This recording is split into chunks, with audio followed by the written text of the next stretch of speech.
Tercera parte. En esta bruma de verde y oro. Bess Kagan. Capítulo 1. La señora Tannenbaum viaja al sur. 1. Jake Chambers jamás había pensado en la velocidad casi sobrenatural de su mano. Lo único que sabía cuando salió dando tumbos del de Bartois para regresar a Estados Unidos es que la camisa, abultada como si estuviera embarazado por la curva que describía el peso de Acho, se le salía de los pantalones. El Brambo, que nunca tenía mucha suerte a la hora de pasar entre los mundos, la última vez había estado a punto de ser aplastado por un taxi, cayó y quedó libre. No cualquiera habría sido capaz de prever esa caída. Y en realidad Acho no se había hecho mucho daño, pero Jake no era cualquiera. El Calo tenía en tal alta estima que incluso se las había arreglado para que esquivara la muerte y estuviera junto a Roland. En ese momento sus manos salieron disparadas con tanta rapidez que por un instante se difuminaron a la vista. Cuando volvieron a ser visibles, una estaba enroscada a la gruesa mata de pelo que tenía Acho en el cogote y la otra al pelo más corto de la grupa, al final de su alargado lomo. Jake dejó a su amigo en el pavimento. Acho levantó la mirada hacia él y le dedicó un breve y único ladrido. Fue como si no expresara solo una idea, sino dos. Gracias, y no vuelvas a hacer eso. Vamos, dijo Roland, tenemos que darnos prisa. Jake lo siguió hacia la tienda. Acho se colocó en su posición de costumbre, pegado a los talones del chico. Había un cartel colgado de la puerta con una pequeña ventosa. Decía: «Está abierto, así que entra a visitarnos», al igual que decía en 1977. Esto era lo que estaba pegado en la vitrina a la izquierda de la puerta. Venga uno, vengan todos a la primera cena de alubias cocidas en un agujero de la Iglesia Congregacionalista. Sábado 19 de junio de 1999. Intersección de la Ruta 7 con Clatt Road. Casa parroquial, parte trasera, 17 horas a 19:30.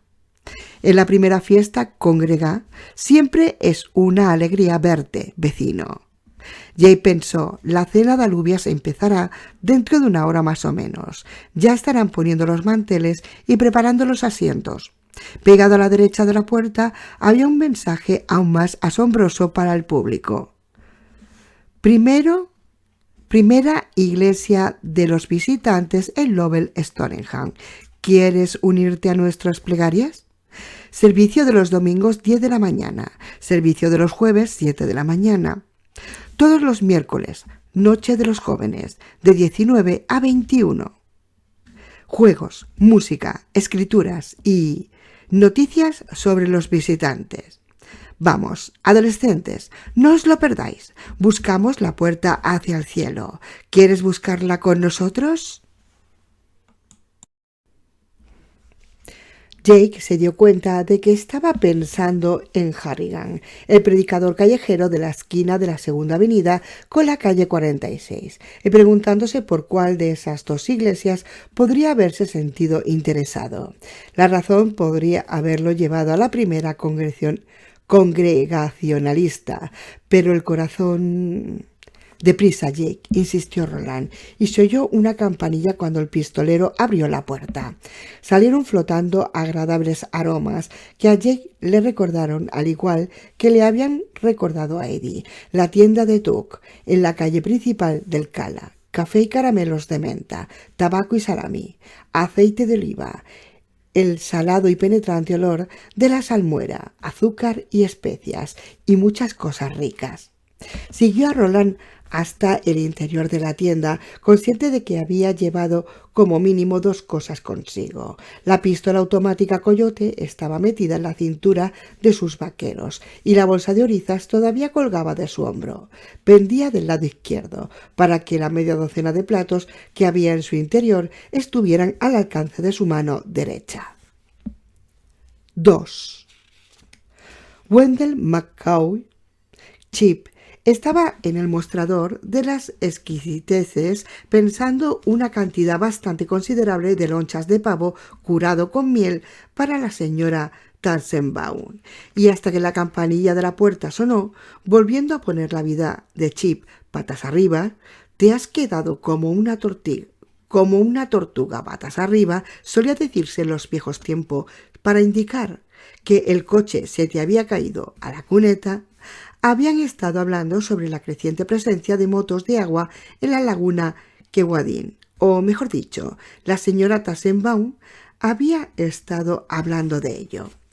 Chip opinaba que la señora T era una visitante veraniega más o menos típica. Estaba forrada, o al menos su marido lo estaba, porque tenía una de esas empresas .com. Hablaba como un loro ciego de whisky y estaba pirada como Howard Hughes con su subidón de morfina. Podía permitirse un yate de motor y 2 docenas de jet skis para tirar de él, si le apetecía, pero iba a comprar a ese lado del lago en una maltratada y vieja barca de remos y la amarraba justo en el lugar en que John Cullum acostumbraba amarrar la suya. Hasta ese día, a medida que los años habían refinado su historia hasta alcanzar incluso una mayor pureza, sacándole brillo como una pieza de madera de teca en extremo pulida, Chip había llegado a transmitir cada vez con más fuerza esa calidad de letra mayúscula en su voz, y hablaba de ese día con el mismo tono reverencial que el reverendo Convex utilizaba para hablar de nuestro Señor. La Tannenbaum era parlanchina, indiscreta, atractiva, bueno, más o menos, eso suponía Chip, y no te molestaban el maquillaje y la laca, llena de envidias y republicana. Teniendo en cuenta todo eso, Chick McBoy sentía que estaba del todo justificado poner a escondidas el pulgar sobre una esquina de la balanza, un truco que había aprendido de su padre, quien le había dicho que era prácticamente un deber timar a los que venían de fuera si podían permitírselo, pero que nunca se tenía que engañar a los de la casa, ni aunque fueran tan ricos como ese escritor, King, el de Lovell. ¿Por qué? Porque se propagaría el rumor y lo siguiente que ocurriría es que el único cliente que te quedaría para timar sería el de fuera. Intenta vivir de eso en febrero, cuando los montones de nieve a ambos lados de la Ruta 7 miden casi 3 metros de alto. Sin embargo, no estaban en febrero y la señora Tannenbaum, más judía que nadie, no era de esos lares. No, la señora Tannenbaum y su forradísimo marido .com volverían a Judea York en cuanto vieran caer la primera hoja coloreada, que era la razón por la que Chip se sentía perfectamente cómodo al convertir los $6 de pavo en $7.80, con la ayuda del pulgar apoyado sobre la balanza. Ni tampoco le molestaba darle la razón cuando ella pasaba de un tópico a otro y empezaba a hablar de lo terrible que era Bill Clinton, aunque en realidad Chip había votado en 2 ocasiones por Bubba y lo habría votado una tercera vez si la Constitución le hubiera permitido presentarse a una tercera elección. Bubba era listo, era bueno convenciendo a los cabeza turbante para que hicieran lo que él quería. No había olvidado del todo al hombre trabajador y por Harry, nuestro señor, que había visto más chochetes que una taza de váter. ¿Y ahora Gore espera subirse al carro?, exclamó la señora Tassenbaum. Mientras rebuscaba su chequera, el pavo de la balanza ganó mágicamente otros 57 gramos y entonces Chip consideró que era prudente parar ahí. Dice que él inventó Internet. A mí no me la da con queso. De hecho, conozco al hombre que da de verdad que inventó Internet. Levantó la vista. Chip ya no tenía el dedo ni siquiera cerca de la balanza. Tenía un sexto sentido para esas cosas. Vaya si lo tenía. Y le dedicó una sonrisita picarona. Bajó el tono de voz hasta convertirlo en un registro confidencial de tú a tú. Y más vale conocerlo. Duermo en la misma cama que él desde hace casi 20 años. Chip soltó una risa sincera, retiró el pavo en las lonchas de la balanza y lo puso en un trozo de papel blanco. Le alegraba haber dejado atrás el tema de las motos de agua, pues había encargado una Viking Motors, los mejores motores para los machotes, en Oxford. Ya entiendo lo que dice, ese tal Gore tiene mucha labia. La señora Tassenbaum asentía con la cabeza, entusiasmada, así que Chip decidió darle un poco más de cuerda. Eso no podía hacer daño, por Cristo bendito. Por ejemplo, su pelo. ¿Cómo se puede confiar en un hombre que se pone tanta gomina en ese momento en que la campanilla que estaba sobre la puerta sonó? Chip levantó la cabeza y se quedó helado con lo que vio. Había llovido a mares desde ese día, pero Wendell McCoy, Chip, reconoció al hombre que había causado todos los problemas en cuanto lo vio entrar por la puerta. Sencillamente, hay algunas caras que nunca se olvidan. ¿Y es que acaso no había sabido siempre, de todo corazón, que el hombre con los terribles ojos azules no había terminado su misión y que volvería a por él? Esa idea puso fin a su movilidad.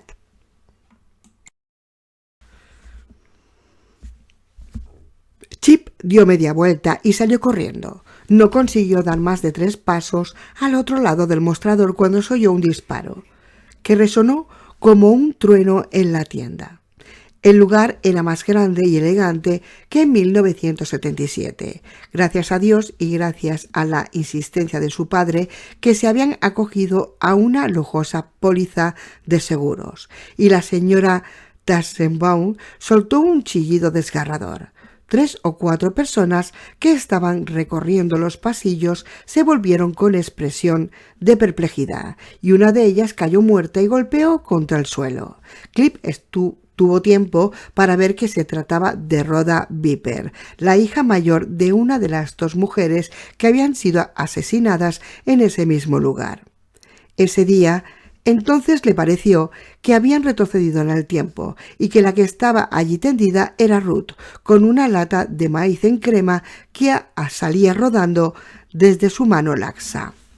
Oyó que una bala le pasaba zumbando por encima de la cabeza como una abeja furiosa y se detuvo en seco con las manos levantadas.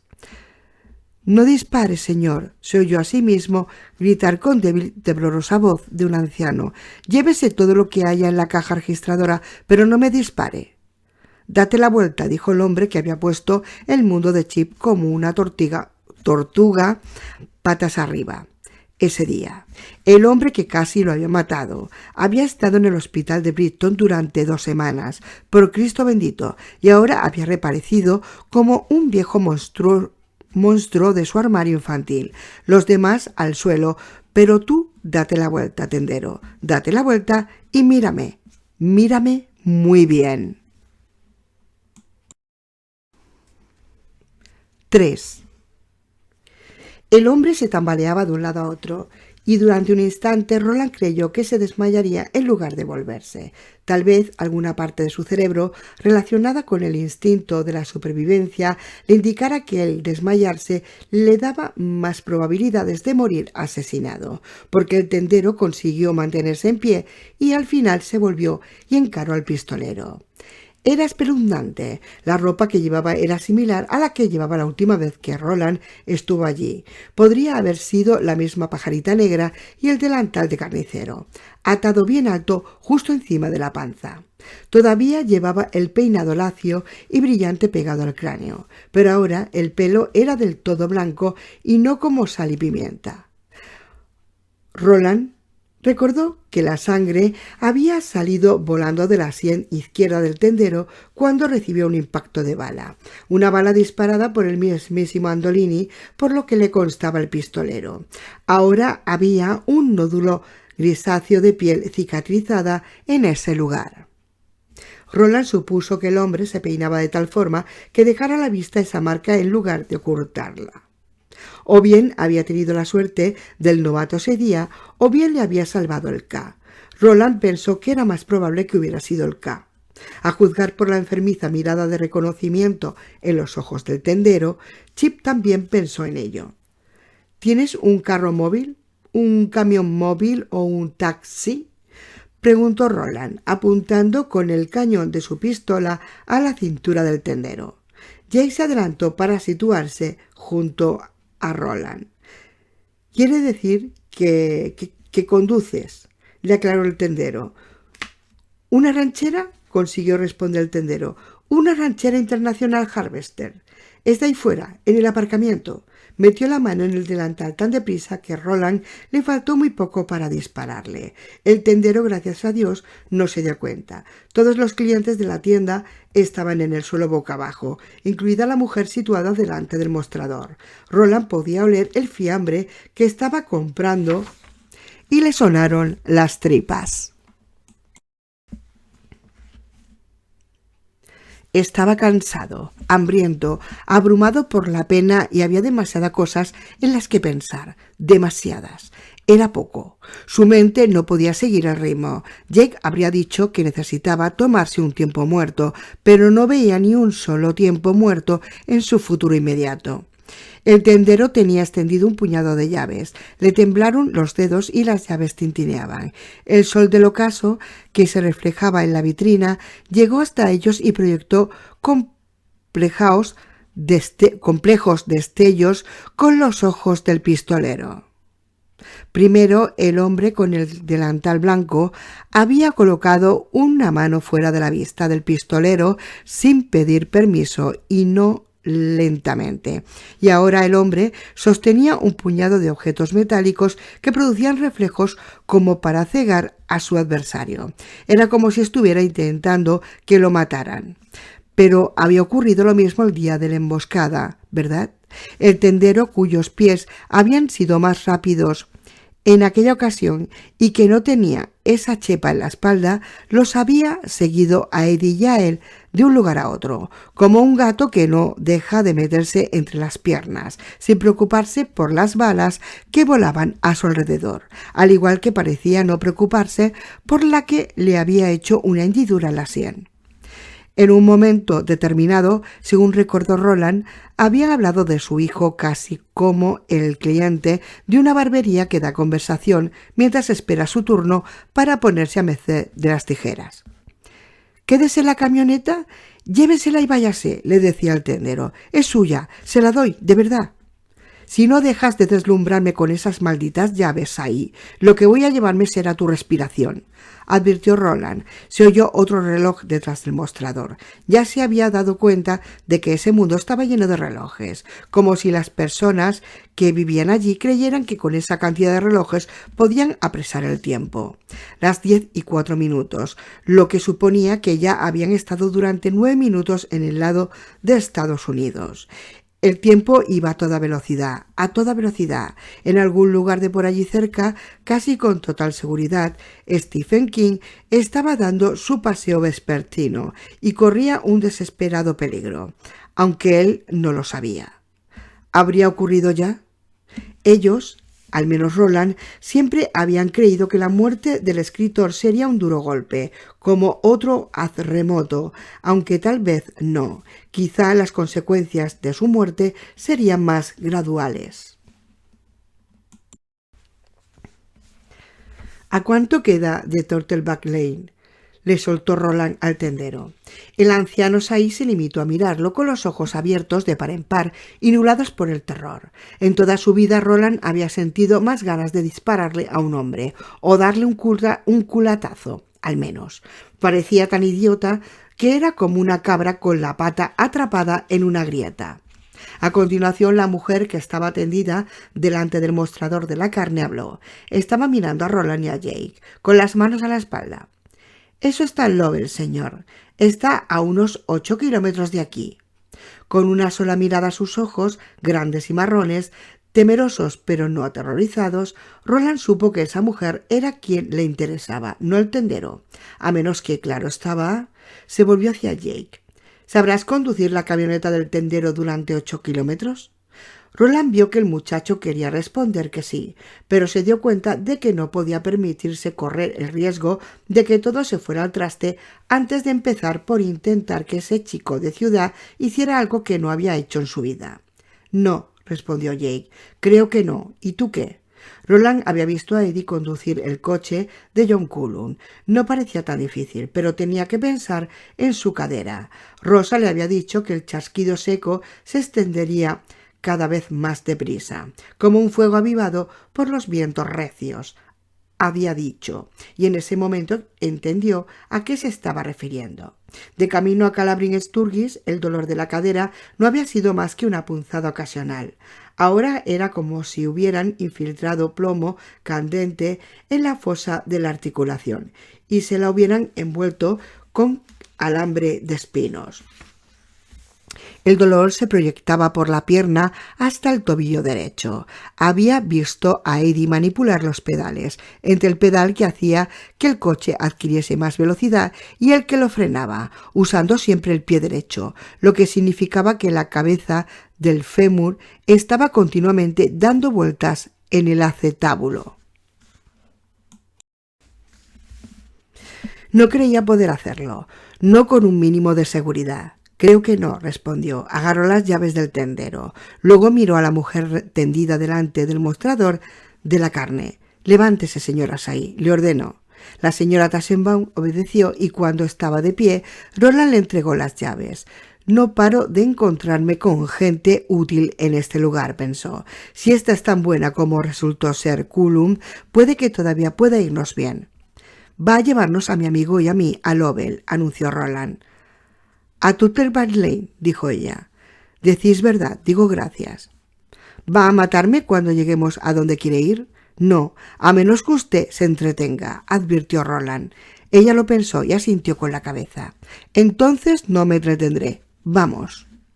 «Buena suerte, señora Tannenbaum», le dijo el tendero cuando un hilo de voz mientras ella se dirigía hacia la puerta. «Si no vuelvo», dijo, «recuerde una cosa. Fue mi marido quien inventó Internet, su amigo y él, en parte en Caltech y parte en sus propios garajes. No fue Albert Gore».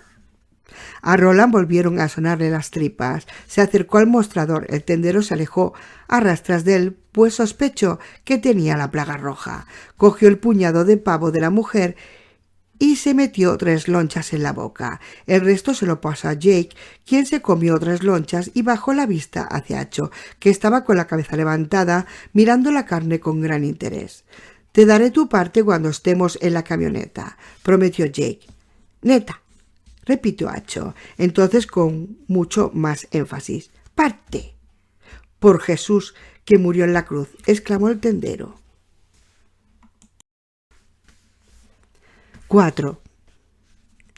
El acento norteño de Chip podía ser gracioso, pero su camioneta no lo era. Para empezar, era un modelo con cambio de marcha manual. Irene Tannenbaum de Manhattan no había conducido con cambio de marchas desde que era Irene Cantora de Staten Island. Además, tenía palanca de cambios y jamás había conducido con algo así.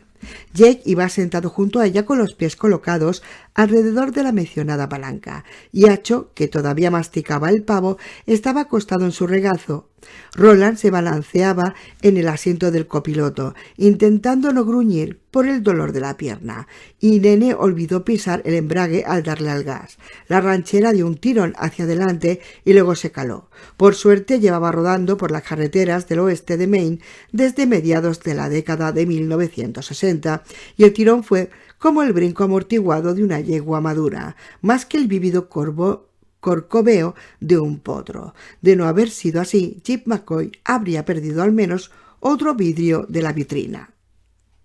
Acho se revolvió sobre el regazo de Jake en busca de equilibrio y salpicó un montón de pavo al soltar una palabra que había aprendido de Eddie. Irene miró al Brambo con los ojos abiertos como platos atónita. «¿Esa criatura acaba de decir joder, joven?» «Da igual lo que diga», respondió Jake. Tenía la voz temblorosa. Las manecillas del reloj de cabeza de jabalí que iba en el escaparate marcaban las 4:05. Al igual que Roland, el muchacho jamás había tenido un concepto del tiempo como algo tan poco controlable. «Use el embrague y sáquenos de aquí». Por suerte las marchas estaban dibujadas en el pomo de la palanca y todavía se podían leer. La señora Tassenbaum pisó el embrague con su zapatilla deportiva, cambió de marchas como una posesa y al final encontró la marcha atrás. La camioneta dio marcha atrás por la ruta 7 con una serie de trompicones. Luego se quedó parada a medio camino, atravesada sobre la raya pintada de blanco. Giró la llave del contacto y se dio cuenta de que había vuelto a olvidar pisar el embrague, aunque demasiado tarde para evitar otra serie de saltos espasmódicos.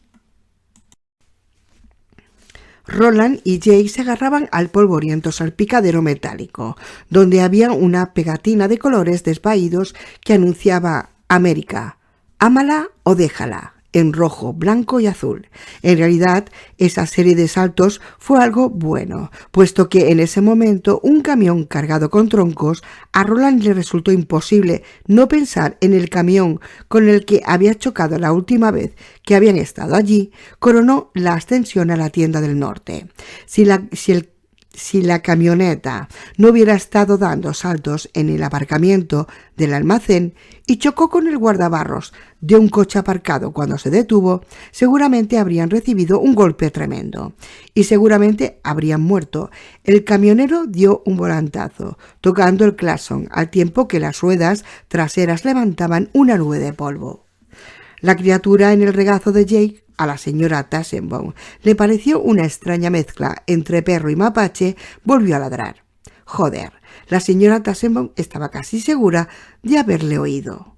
El tendero y los clientes estaban alienados al otro lado del escaparate y de pronto ella supo cómo debía de sentirse. Un pez en un acuario.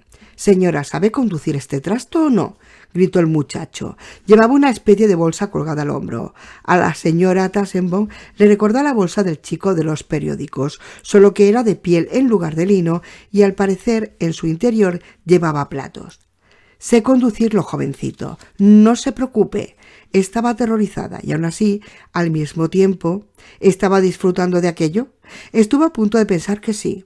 Durante los últimos 18 años había sido poco más que el gran adorno de David Tassenbaum, un personaje secundario en su vida de creciente importancia. La señora que decía: «Pruebe uno de estos», mientras pasaba la bandeja de entremeses en las fiestas. Ahora, de repente, era la protagonista de algo y le daba la sensación de que, de hecho, era algo muy importante.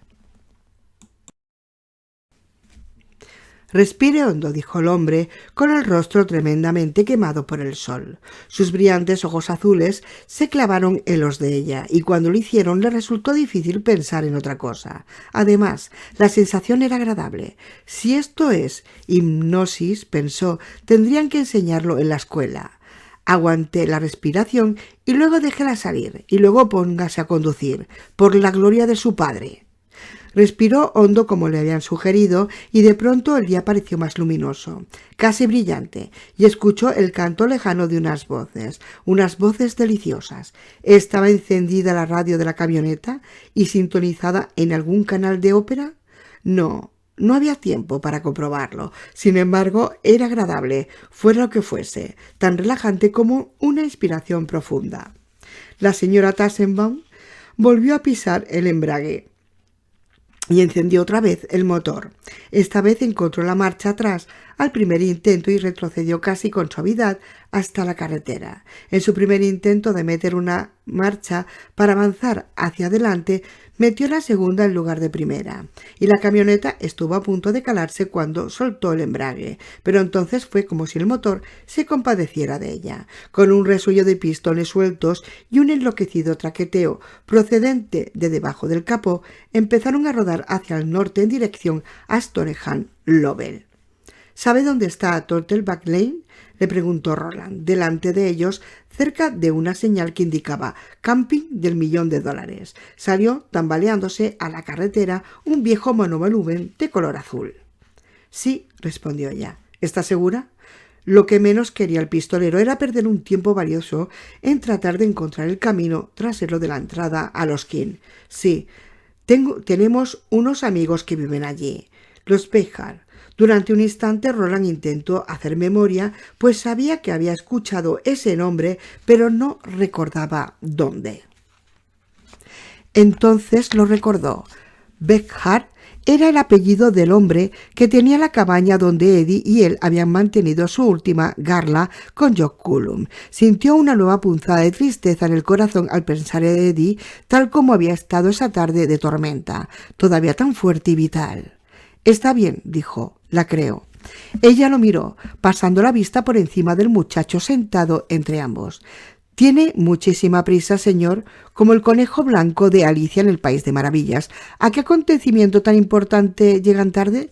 Roland sacudió la cabeza. «Eso da igual. Usted conduzca». Miró el reloj del tablero, pero no funcionaba. Se había detenido hacía mucho tiempo, con las manecillas señalando, por supuesto, las 9:19. «Puede que todavía no sea demasiado tarde», comentó mientras delante de ellos el monovolumen azul, a que no hicieron ningún caso, se alejaba. Cruzó la raya continua de la ruta 7 y giró por el camino de la izquierda. La señora Tannenbaum estuvo a punto de soltar una agudeza, algo sobre las personas que empiezan a beber antes de los 5 años, pero justo en ese momento el monovolumen azul retrocedió y se dirigió hacia el norte. Ascendió por la colina siguiente y desapareció en dirección a la ciudad de Lovell. La señora Tannenbaum lo olvidó. Tenía cosas más interesantes en que pensar. Por ejemplo, «No tiene que responder lo que voy a preguntarle si no quiere», dijo, «pero admito que tengo curiosidad. ¿Sois visitantes?» 5.